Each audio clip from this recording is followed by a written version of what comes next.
Estamos no Novembro Azul, mês em que as atenções estão voltadas para a prevenção do câncer de próstata. A doença é relacionada com a idade masculina e quanto antes ela for diagnosticada, maiores são as chances de o paciente vencê-la. Este urologista explica que o ideal é que os homens entre 45 e 50 anos busquem um médico para acompanhamento e realização de exames periódicos. Porque a Sociedade Brasileira de Urologia tem dados importantes, o Instituto Nacional do Câncer também, que a curva por morte tem caído ao longo dos anos. Nós temos feito mais diagnósticos na fase inicial da doença, quando ela é curável. Nós temos implementado melhores tratamentos nas formas intermediárias da doença, quando ela já é grande localmente falando, na próstata especificamente, e também melhores tratamentos quando ele já tem metástase, que é na fase avançada.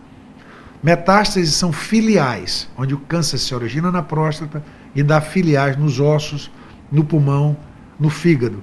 Quando há 15, 20 anos atrás, esses pacientes da fase intermediária e da fase avançada estariam condenados a ir a óbito em um ano e meio.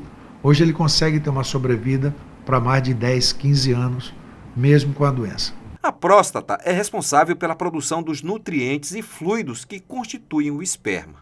Está situada logo abaixo da bexiga e à frente do reto. E um dos exames fundamentais para o diagnóstico da doença é o toque retal. O procedimento é cercado de tabu pelos homens. Nós fomos às ruas perguntar se eles realizam os exames com frequência. Eu já fiz 2 vezes. Esse ano que ainda não fiz, mas eu já fiz. Sempre tenho cuidado de fazer. Tudo tranquilo? Tudo é mil maravilha. Infelizmente, nem todos os homens pensam assim. O urologista observa que a falta de informação contribui para o preconceito em relação ao exame de toque retal. Acho que o primeiro ponto é a falta de informação. O porquê de fazer o toque. O câncer de próstata na fase inicial, do tamanho da ponta de uma caneta, do tamanho de uma ervilha, ele não dá sintoma. Com isso, por que eu vou no urologista se eu não estou sentindo nada? Nessa fase, que se nós fizermos o diagnóstico, aí ele é curável. Primeiro, é essa informação que precisa chegar ao homem.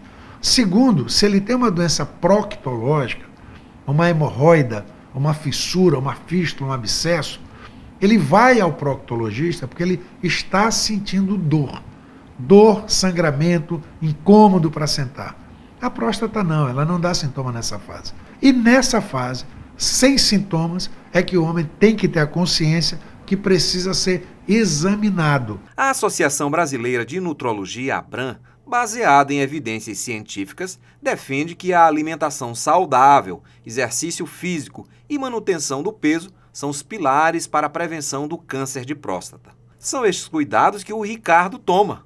O empresário já passou dos 60 anos e não descuida da saúde. O meu avô morreu de câncer de próstata e com isso eu tenho que me cuidar. Eu faço os exames anualmente, sem o preconceito do exame, o trio de exames, o PSA, o ultrassom e o toque, eu acho que são imprescindíveis para a gente evitar um problema maior. Dados da Sociedade Brasileira de Urologia, a SBU, indicam que 1 em cada 6 homens com idade acima de 45 anos pode apresentar a doença sem ter conhecimento. O câncer de próstata é o tipo que mais acomete a terceira idade e que, quando diagnosticado precocemente, pode ter uma alta chance de cura.